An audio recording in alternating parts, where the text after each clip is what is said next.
nerds up here to talk about their Stephen King movie, and we gladly obliged. Yeah. We are so psyched to be here, especially to talk about this movie. And Well, you know, on our show, we bring creative people on. They talk about their thing, the thing they've made, but also their favorite Stephen King story, their connection to his work. Who here has read him or loves Stephen King? All right. This book was written before Carrie, before The Stand, before The Shining, before Salem's Lot. He was 19 years old when he finished it, a sophomore in college. He submitted it to a writing contest, and they said no thanks. It sat in a drawer for like 10 years. Then what happened? Well, and then he became established, and he decided to publish it under the name Richard Bachman, along with other stuff, The Running Man, which is also getting a new adaptation this year. Richard Bachman, rest in peace. Yes, he's been long dead, probably for the better. His stuff is very dark, as we will be talking about on this panel. So yeah, you want to start? Well, but this we should say, Uncle Steve kind of referred to this in the opening video, but this was written before reality TV was a thing. There were game shows, but there wasn't any Survivor or Fear Factor, certainly no fictional adaptations like Squid Game or The Hunger Games. Steve doesn't feel like they ripped him off. He's just like, you know, everybody's continuing their own story, and the idea of people who are in desperate situations having to compete for survival, that goes back to the caveman times. It does, and so we have, you know, the long walk questions why it has to be, you know, that this story is still relevant today, and I think it's still a question worth answering and asking, and in order to help us do that, I think we're going to bring some folks up on the stage to help us do that. Let's do it. Yeah. All right, we're going to begin with the screenwriter of The Long Walk. And you know him from Outlaws and Angels and last year's Strange Darling. He is recently, as of yesterday, announced to do another King adaptation of The Girl Who Loved Tom Gordon. Welcome, J.T. Molnar. Yeah.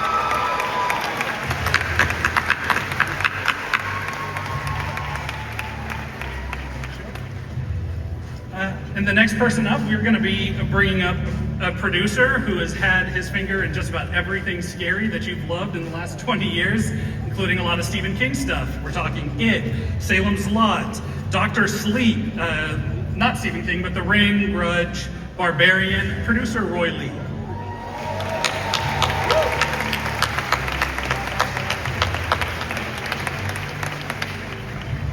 Now for our actors, he plays Stebbins, contestant number 38, Garrett Waring.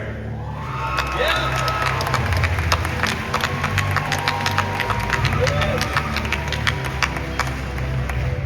We also have Arthur Baker, number 6. Please welcome Tut Nwat.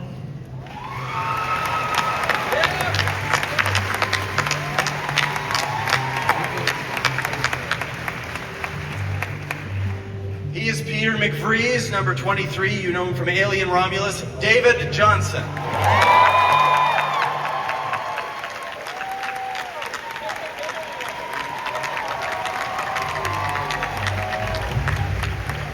I think there's at least one more person involved with this movie. He's a good one. He's the big bad of this movie, the major who keeps them all marching. He's also Stephen King's online bestie. You'll see him on social media bantering with Mr. King all the time. He's also unforgettable in The Life of Chuck as Albie Krantz. He's playing a slightly different character this time out. He's an actor who's been coming to Comic-Cons for over 50 years now. When the first time was with a space movie, I think. There was some obscure space movie he was in. Yeah, I don't remember the title. It escapes me. But ladies and gentlemen, think of it. Mark Hamill.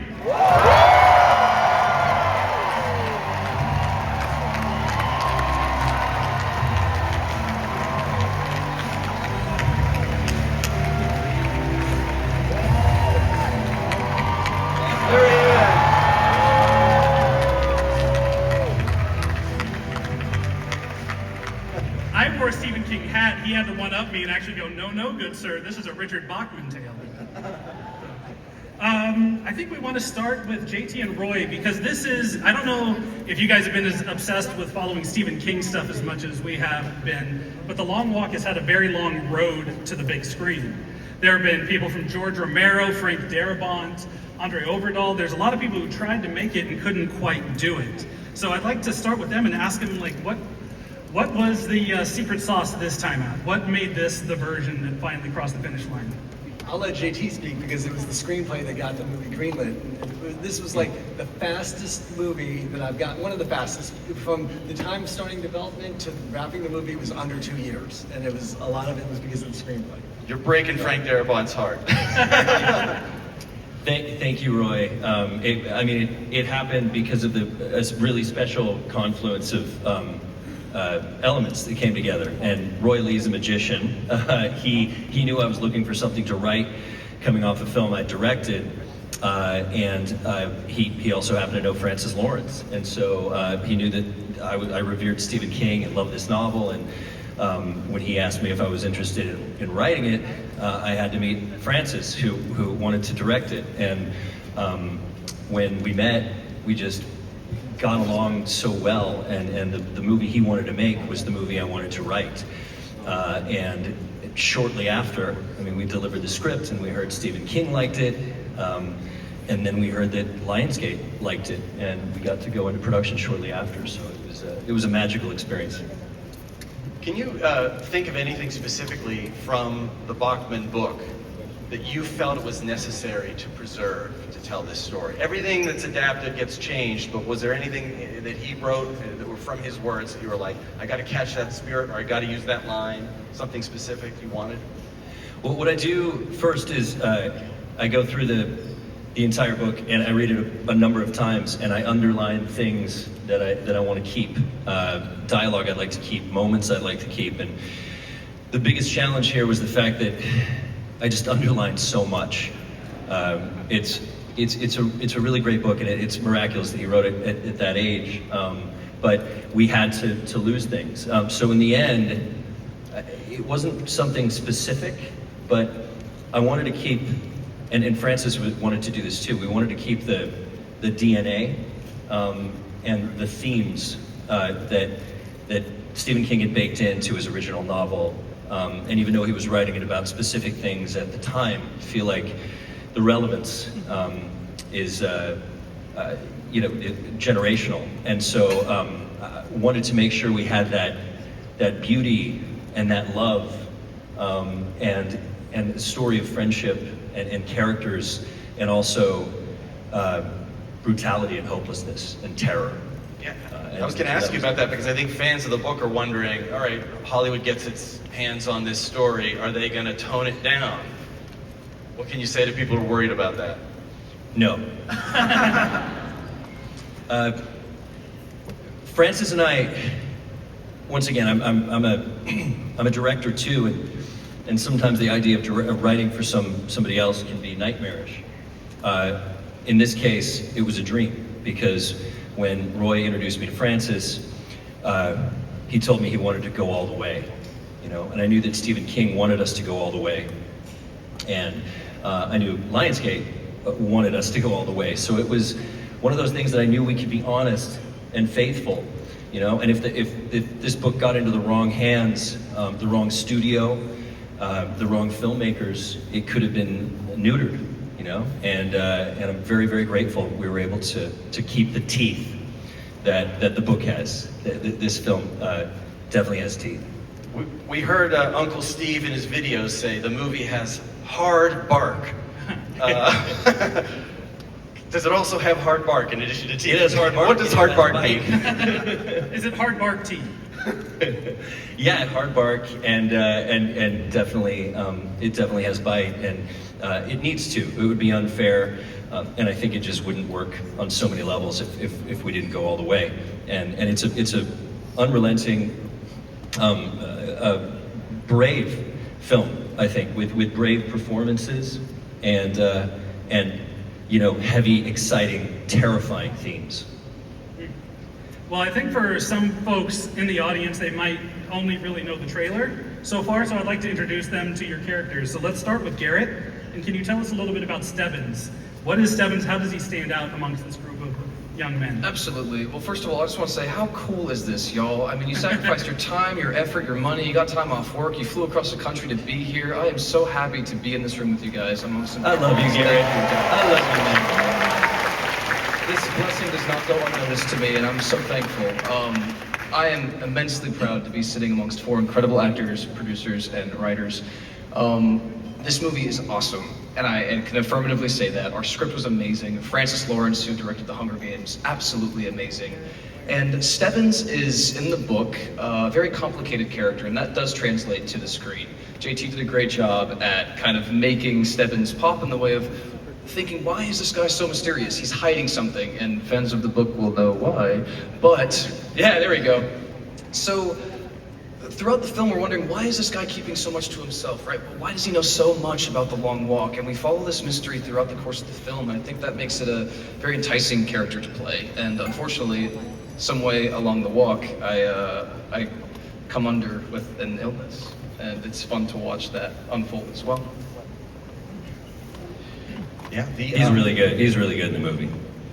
I want to reveal a little something that happened just backstage before we came out here. So we all come downstairs in an elevator, all the actors, and JT and Roy, and then they see all of the soldiers in the glasses, looking intense, and you guys were all kind of freaked out. You're like, why is this getting under my skin, right? It was a freaky movie to make, wasn't it? Yeah, I mean, whenever we would have a death on set, in the book and in the movie, they would do this air horn, and every time I've heard an air horn since then, it was like this response that I've had. But there was a time in my life, we had this major character up here doing this monologue, right? There was a time in my life where I could repeat that monologue to you verbatim because of how many times sweet Mark Hamill said it to us on set. They had so many different setups. We shot that scene for about a week, that intro scene, and I'm sure we all could memorize that by the end of it. Yeah. Well, we hope Lionsgate's paying for some therapy for Yes. Yeah. Exposure therapy. And a massage for my feet. So tell us about Arthur and how. Arthur has a fan and Todd has a fan. Tell us about Arthur and what distinguishes him among this group of young men. Yeah, hello everyone. What Garrett said, we're very grateful and everything. Thank you. And it's such an honor. It's my first time in America, which is great.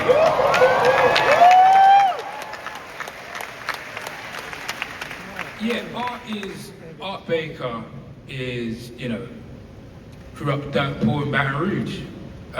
He's a religious fella. He mentions that a lot through the movie. I think he's a very grounded person, and he's a lovable character. I think he holds everyone together, and the journey he goes on. I think it's really beautiful, and it touches who we are as people. The fear, our beliefs. What we believe about others, because I know that's heavy in the movie. But yeah, he's just a lovable character, and I remember reading the script and just thinking, wow, like this is real, and the character of Art Baker is just perfect in my eyes. Yeah, so thank you, yeah. And may I say one thing about this boy? You may not know his name yet, but my God, will you? And he is brilliant in this movie, and I'm so proud of you, man. Yeah. And it's so cool to be here with you. And if you thought David was good in Alien Romulus, wait till you see him in this. Well, that's the thing about. Sorry, that's the thing about this story, though, right? Is it's you'd think that this would be a competition where they're out, to sacrifice the others because everybody who's on this walk is in the way of the ultimate prize, but that's not what the story is. It's a story of support and love, and you can't help but love these guys when you're watching the movie or reading the book, and so you actually feel it when they start not making it. And I think that's kind of underlined really in the relationship that David, you have with Cooper Hoffman's Garrett, that Peter McBreeze has with Garrett, feels like the heart of the movie. Is that how you felt it when you read the script? Yeah, hello. Well, I Hey, hello. This is my second all age, and honestly, I'm going to do the same thing that us wonderful boys have been doing. This is awesome. This is so nice. Thank you guys for coming to see movies and supporting movies. I feel honoured to be a part of it. This is awesome. Thank you. Yeah, in answer to your question, I do think it's the heart of the movie in many ways, but I also think this movie has so many other beating hearts, like the relationship between all of us boys, and a lot of a relationship between like the government, you know what I mean, and the establishment. I think Stephen King is just an auteur in writing things that end up becoming timeless, and things that we need to just have in the back of our head. But yeah, Cooper, who plays Raymond Garrett, is just amazing. And we developed a very, very tight bond that I think lent itself quite well to the movie. So, Let's hear for that. That brings us to Mark Hamill and the Major. I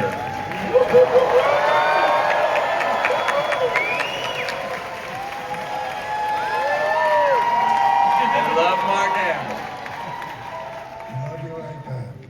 Mark. Ooh. Oh, good. Hi, back. Mark, tell us about the Major. You grew up in a military family. That's what Francis Lawrence told me that when he spoke to you about the part. You said, "I know this guy." So who is he? Well, I did my last 2 years in high school at Yokohama High in Japan, and even though my dad was in the Navy, we were on the Marine base, and I'd walk across the parking lot, seeing the officers putting these guys through their paces in blazing hot sun, and they were just brutal, barking orders, and I mean, I'm telling you, things that you never want to you're sorry that you remember. Like if you vomited, they forced you to eat it. Yeah, I saw that. I hid my eyes. It was horrible. But when Francis talked to me, I said, I know who this guy is because I've seen him firsthand. And the premise itself is so off-putting. It's like, I don't know if I can even see this movie, much less be in it. But what happens is I can't remember in which order, but I read JT's script, I read the novel, and the premise is just a device to get you to the real heart and soul of the movie, which is the experience of the walkers in these extraordinary circumstances. And I was just blown away by the performances. So good. I mean, you see a lot from these guys over the years. I saw you in Alien, but everybody else, except for, I guess, Roman Griffin Davies, I'd seen him in Jojo Rabbit and Cooper in Licorice Pizza. But for the most part, totally unknown, but just amazing performances. I have to tell you, they're and to be in two different Stephen King projects the same year shows you what a versatile writer is, because you couldn't get further away from The Long Walk than The Life of Chuck. It's hard to believe the same man wrote both these stories, neither of which have any supernatural elements at all. So sometimes he's unfairly categorized as a horror writer when, as you pointed out, he's done Green Mile and Shawshank Redemption and The Body, which became Stand By Me. He's just fantastic. And I have to tell you, when we went to the Toronto International Film Festival, they said, you're going to be sitting next to Stephen King. And outwardly, I was like, hi, how do you do? Inwardly, I was like, oh my God, Stephen King! But I didn't do that. I restrained myself. I didn't fanboy all over the place. But I wanted to ask him so many questions, and I thought, well, this isn't the right time. Well, the first thing that amazed me is when I came up, before he even said, how do you do, he said, the Major.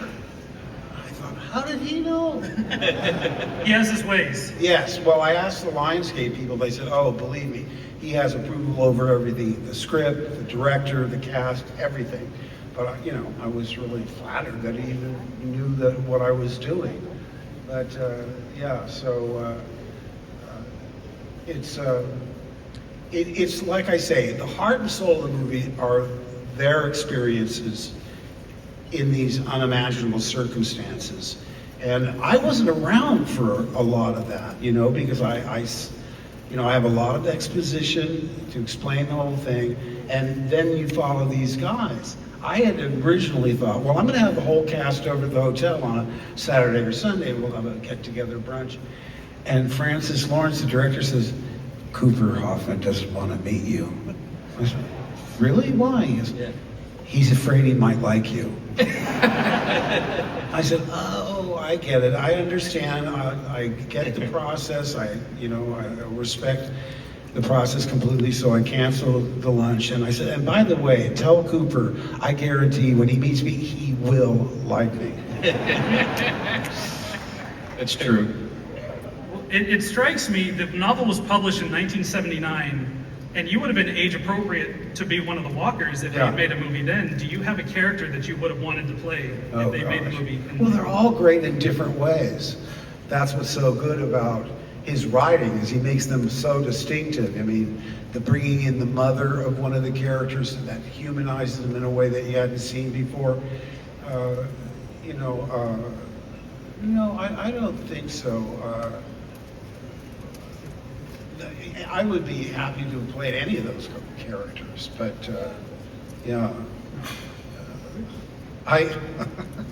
well, listen, I thought it was my idea. I reread the book and I said, oh no, it's in the book. Because I said to Francis, what if I never take my glasses off? Because I want to dehumanize them, make it as much of a cipher or an automaton as I can. Because when I was prepared to do a really severe military cut and everything, but when I put on the cap, I thought, well, that pretty much does it. I don't really have to do anything with the hair. When I put on the glasses, it makes him more and more, unrelatable as a human being.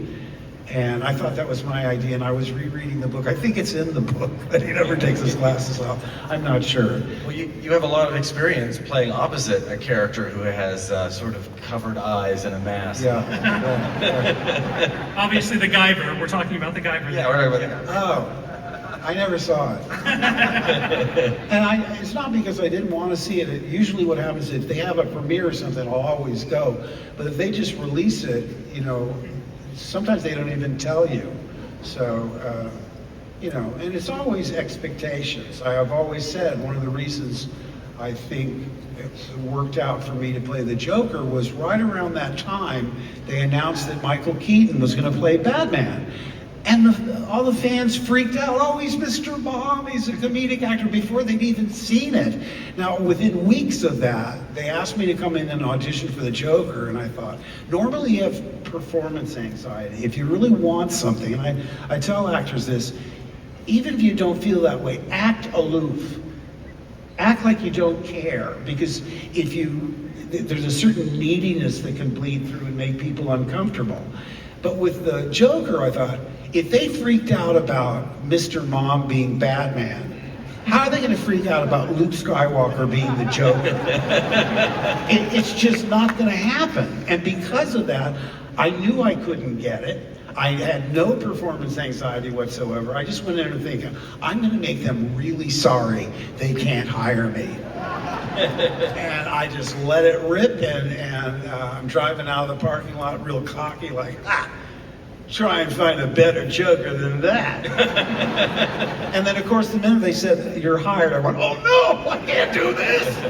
I told you I wanted to play a villain that had never been done before, Two-Face or Clayface or, any other character that had not been done before, because I thought, my friend, leave it to another actor to say this.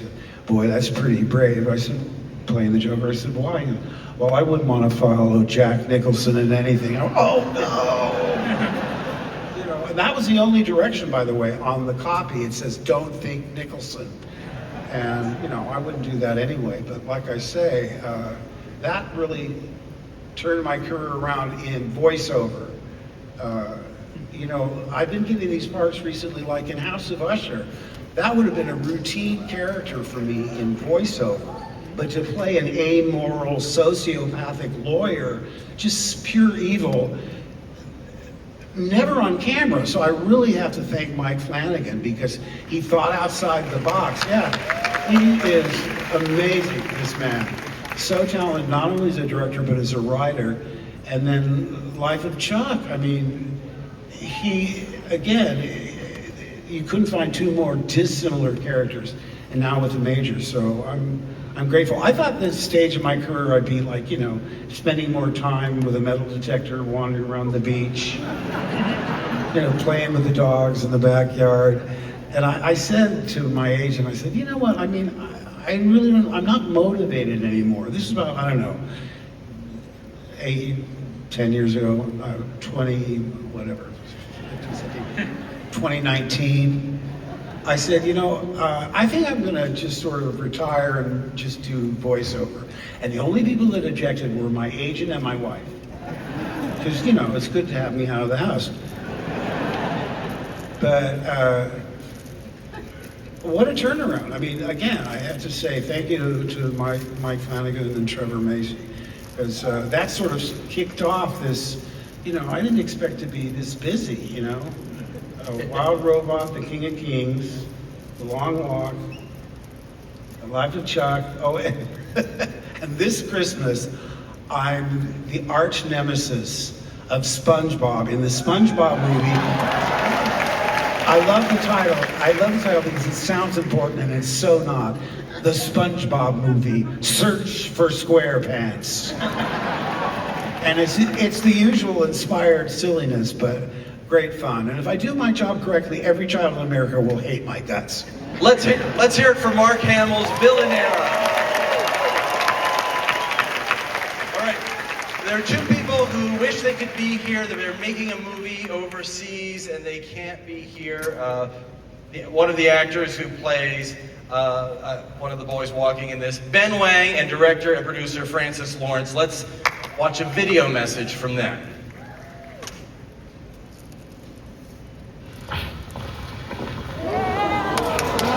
Hey everybody at Comic-Con San Diego, Hall H. Ben and I are really sorry we can't be there with you in person, but we're on set on a movie that we're working on here in Berlin. Yeah, what's up, Hall H? I was told that there are 5,000 of you, so what's up? Hi, you in the hat, nice hat. We're very bummed that we're missing this, but you're in really amazing hands with our cast. I miss you guys. Yeah. These guys all feel like family to me, you know?